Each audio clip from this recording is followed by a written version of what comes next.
Yes, buckle your seatbelt.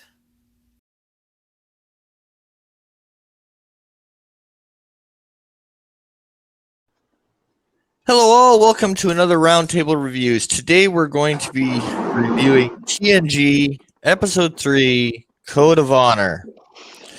Oh, joy, oh, joy.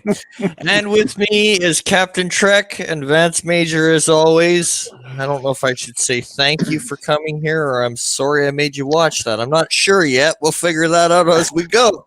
All right, so I think my welcome, guys. condolences. I think my condolences would probably be best put here. Yeah, exactly. Welcome, Captain Trek. How are you doing today? Doing all right. After watching that episode, Yeah. no, thank God Yeah, that's over. yeah, that's my theory too. Vance, how are you doing today? Oh, I was good. Yeah. All right. So, let's go with initial thoughts. Although I think pretty much everybody can figure this one out, and then we'll take apart this piece of junk. Okay. Go ahead, Vance.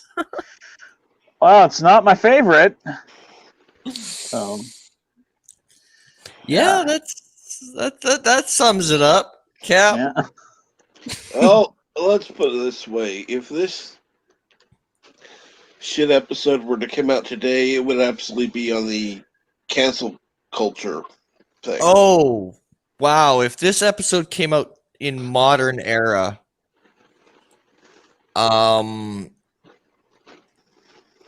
yeah, this would this would just not fly. No. And it's funny because we stop and think, when we go back to like really old shows, like older shows, we would go, well, it was the times and stuff like that. Yeah, I get this is late 80s, but even for that time period, this is kind of a little iffy at best. So, Code of Honor is basically starts out by the alien race beaming up, and they beam up very ceremonial, and they have their exchange. The first exchange, of course, is between Picard and the leader of that civilization, and they've got a vaccine. So they go to give it to Picard, but of course, Tasha Yar, being the security officer, goes, well, I must inspect it first. The second, as we're introduced to him as, tries to brush aside Yar, and Yar puts him on his ass, which he immediately looks up in shame because he got put on his ass by a woman. And she inspects it and then hands it to Picard. So right away, the tone is set. And we already know this is going to give me a headache. Vance? Well, a nice bit of trivia for this episode. Originally, this was supposed to be a reptilian alien race, much like the Sela were, which you'll see later on in I forget which episode it was, but it was with the Antigons and the Sela. So this was supposed to be much like them, but they found out that not found out, but they realized that it was going to just be too expensive to do an entire planet full of reptilian aliens.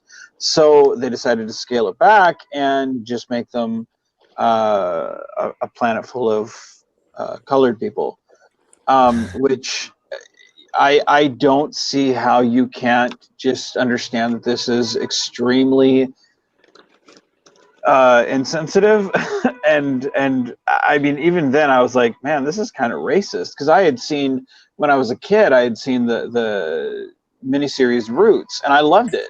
And that's with LeVar Burton. Oh, You that know, was an awesome, oh, it was awesome, great. powerful, very Oh, powerful show. Very, oh, very, very powerful. yeah, it was great. So even back then, I was sitting here watching this episode, going, okay, maybe there's something here I don't see, but this is just really weird. And so like looking at it through the context of, okay, these are supposed to be reptilian aliens, kind of makes it look a little bit like, okay, I see what they were going for, but the fact that they were like, let's just go ahead and make it this way, it's just like, oh, this is this is inexcusable, especially going through like current events, is like, with Black Lives Yeah, Matter and everything. It's like, oh, guys. And I heard that they were going to be pulling this episode, when we agreed to do this reviews. I really was like, dude, I don't know if we're actually going to be able to get to this episode, because they may yank this before we actually get to it. yeah. So not good, not good. No, not good at all. Cap, your initial thoughts of the setup and the tone that's set already? I no, bad. Even Yeah, then, bad. yeah. It just has bomb bad written all over it. To steal a line from Jar Jar Binks. And an episode is bad when I'm referring to Jar Jar Binks. But to me, even if you take that aspect out for 30 seconds, the part that always troubled me, especially after you see all 7 seasons of TNG and then you go back to watch this, and I'm going to bring this up now before we get into the actual episode. If this had been season 2 or season 3, the character that it would have focused on would have been Worf. Because You mean Worf and Lutan? Well, that would have been kind of interesting. because you would have had Code of Honor, right? Code of Honor. You would have had Worf being able, like for me, looking back to season 1, I always found that it was a missed opportunity, because what you could have gotten was, because we're in episode 3 and we really haven't seen a lot of Worf yet. We've seen a little bit of him on the bridge, a little bit here and there, but it would have been good if Picard would have turned to Riker and said, I need to talk to Worf. These are an honor-based, civilization where honor is everything.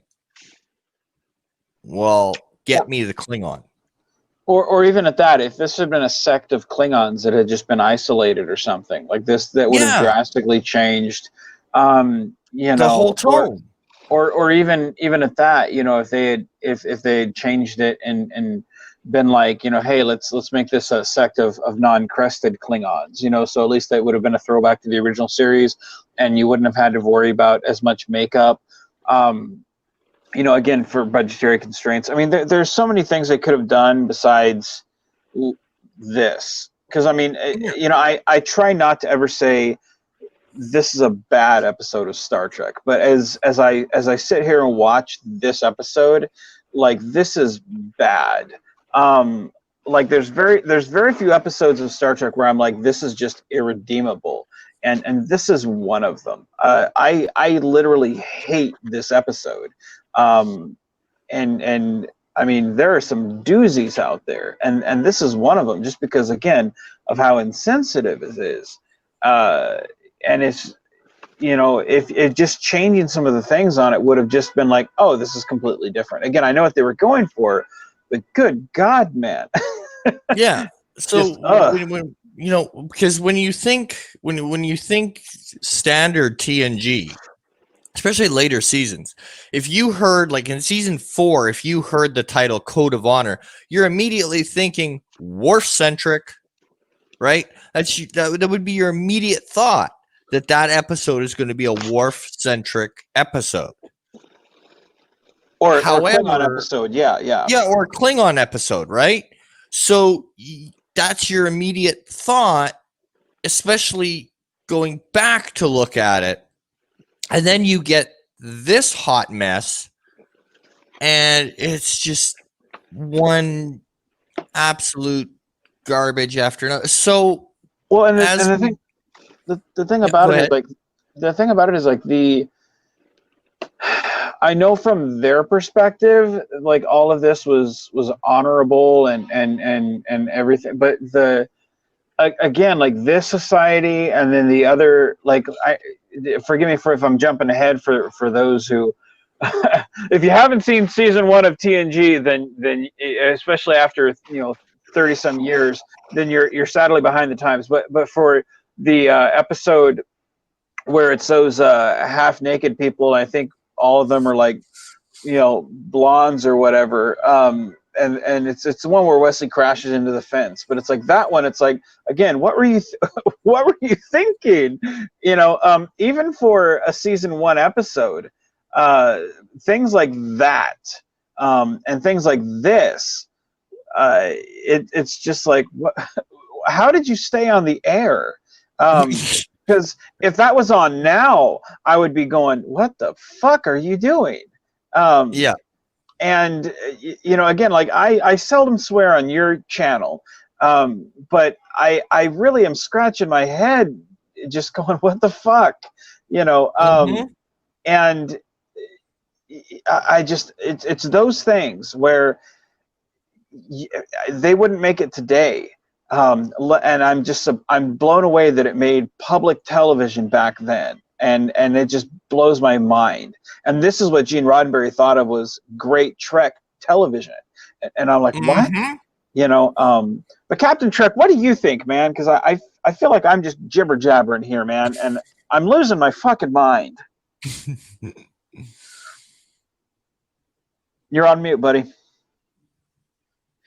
Yeah, this is just so horrible. I was hoping you would have some nugget, some jewel, something that, maybe some trivia that you might have. Yeah, I mean, it's normally Vance that's the positive one, and then we're usually this was kind of BS. And in this episode, we're all three of us going, this was BS. No, the only positive about this was when the fucking credits came on and we could all be like, that, thank God that was over. Because this was the biggest bunch of horse shit that I've ever, like, I know when we get to Voyager, like hopefully we get to that series and we get to that show, if we continue, but I know when we get to Threshold, I'm gonna be like, man, this is really bad. But at least there's some positivity in some aspect. With this, I can't find one single thing, because you've got Dr. Crusher acting like an idiot.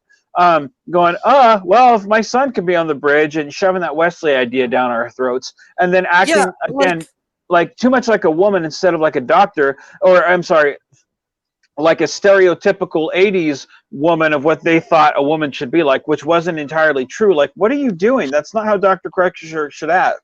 And then you've got Yar acting like she's attracted to Luton, going, oh, it would be a conflict of interest or whatever. Like, what are you, like, nobody's acting like they should act. And it's just, again, this is the 3rd episode. How did you guys make it through a full season? Because you had a stable first episode with Encounter Farpoint. You had the Naked Now where everybody's drunk. Then you had this piece of garbage. Like, I'm surprised you guys made it, because it's like you guys weren't even trying. Like, the writers were just phoning it in. Yeah. Fuck. I mean, looking back, we always scratch our heads why Stewart didn't think this was going to go past season 1. And I think we're starting to realize why. But, like, okay, for me, there's the whole Crusher and Picard in his waiting room, in his ready room, was such a piss off for me, because, okay, for one, I can get that she's pressuring to get the vaccine. That I understand. But let's stop for a second and pause. Picard is facing, he's got a crew member on the planet. He's dancing around the Prime Directive. This is the moment you're going to ask him if your son can come on the bridge? Really? When he's got all this other shit to worry about, this is your moment. Then, not only does Picard not shut her down and go, this isn't the time, Beverly, which is what he should have done. No, he lets a non-Starfleet officer man the bridge during a crisis situation. What the hell? They're not taking a pleasure cruise. They're not just flying through space. This isn't the overnight shift. They're at full combat readiness, and a non-Starfleet officer is manning the bridge. What the hell? The rest of the episode, too. Riker just forgets it. Oh, I forgot he was on the bridge, sir. He's just been sitting there the whole time. What? What are you doing, dude? Like, ugh. A teenage boy, yeah. Yeah, a teenage boy is manning the bridge during a crisis. This isn't just, we're going from starbase to starbase. Nothing's really happening right now. Go ahead, have a seat, whatever. No. There are people on this ship that have devoted their lives to earn the rank to sit in that chair. And because he's Beverly's son, he just gets put there during a crisis situation. Not just on the late shift, on the night shift, whatever. No. During a crisis situation, Wesley freaking Crusher is manning the bridge. What the hell? And then people wonder why nobody liked Wesley Crusher. It's just wrong. It's wrong on so many levels, which makes this episode even worse for me. I'm already not liking the tone. I'm not liking what certain characters insinuate. And now we're even throwing in Wesley Crusher on top of it all in the most preposterous way. Picard should have said, not now. I'm busy. This isn't the time. That was the proper response. Riker's response was proper. Don't worry, sir. I'll get him off the bridge right away. I'll take care of this. And then Picard shuts him down and goes, no, go ahead. Man the station next to Geordi. Okay, letting him on your bridge is one thing. Letting him man the station?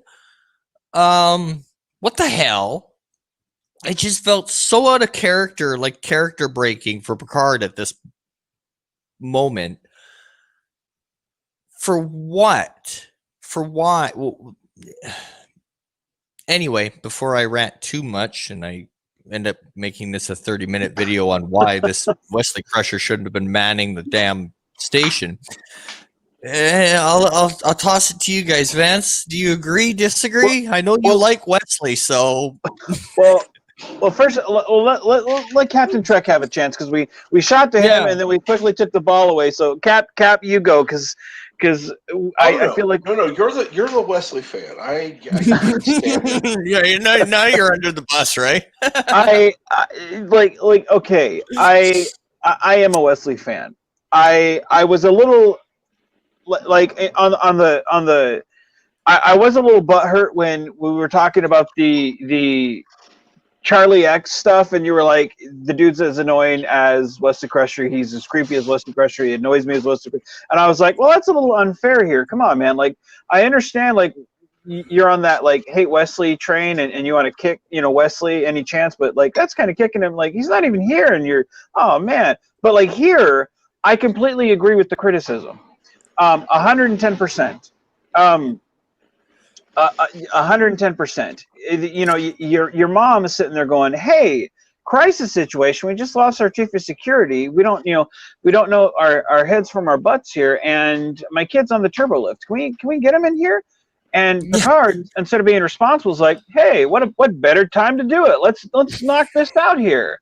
And I'm sitting here going, I don't remember this part, probably because I haven't watched the episode in forever. I was just skip over it on Netflix and my DVDs. So it's probably why I'm not as annoyed with the character as a lot of people are. So I feel like the criticism really, really, really is deserved in this episode. So I agree with you guys. Although I don't find the character as annoying, I feel like, Wes, get the hell off the bridge. Again, it's one thing if you're flying, when there's nothing out there, but dude, one, you're in orbit. Isn't that kind of difficult, especially for a kid? Two, if you're just doing operations of stuff, dude, you're in a crisis situation. Get the hell off the bridge. And then you got Riker at the end again. That really bothered me. Oh, I forgot he was there. What? Like, you don't belong here. And I understand Gene Roddenberry wanted to show, that Wesley is kind of reminds him of himself at that age. But it's like, dude, this is why people hated the character. So again, it wasn't the proper way to develop a kid who is stepping up into coming of age.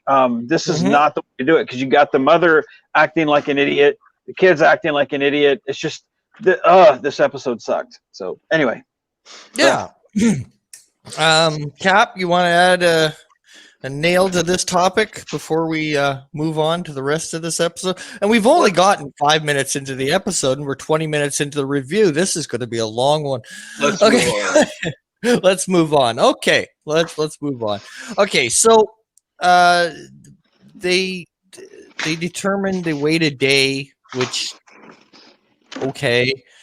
Now they determined that it's best if Picard goes on the away mission, which of course Riker rightfully goes, fuck no. And then they convince Riker, no, Picard is the safest one out of everybody because he's the leader. He's the one that they're going to show respect to. And he's like, okay. But what I would have liked, because I think in later seasons, that line would have changed. And that was because it went from, yes, you're going to have a Riker moment to, oh, you bloody idiots. And that was when Riker turns to Picard and says, okay, but if anything happens to you, I'm going to put you on report. That shouldn't have been the line. It should have been, if anything happens to you, I'm coming in after you. Yeah, and I'm coming in with everything blasting. Not only did he say that, he said it with a smile on his face. Yeah. And joking about it. Absolutely. And I'm like, no, the line should have been, I'm coming in and I'm coming in guns hot. If anything happens to you, if you are in danger in any way, Captain, I'm coming in and I'm coming in hard. Just want you to know that. I will protect you one way or another. That should have been the line. Not, I'm going to put you on report. What the We'll have standby. Yeah. What the Vance, did you like the line, or no? I approach that a little differently. The whole thing is, man, your captain's going in a dangerous situation, and it's like, I get it, the fact that everyone's telling you, hey, captain's in no real danger. He's the only one that's really in no danger. Everyone else would be, kind of, taken out and I get it, but it's like, again, your chief of security's taken. We're in a crisis situation. This really isn't the time for it. Hardy har har. Like, come on, dude. Really? Like, just this fuck off, Riker. Yeah, exactly. It should have been something like, if something happens to you, I'm coming in. Yeah. And like when Picard beams down, there should have been the Riker line. I want to lock on the captain at all times. Because later on in the seasons, anytime Picard goes on an away mission, that's Riker's first line. I want to lock on the captain, and I want to be able to bring him back immediately. If this had been season 3 Riker, there's no way he would have made that joke.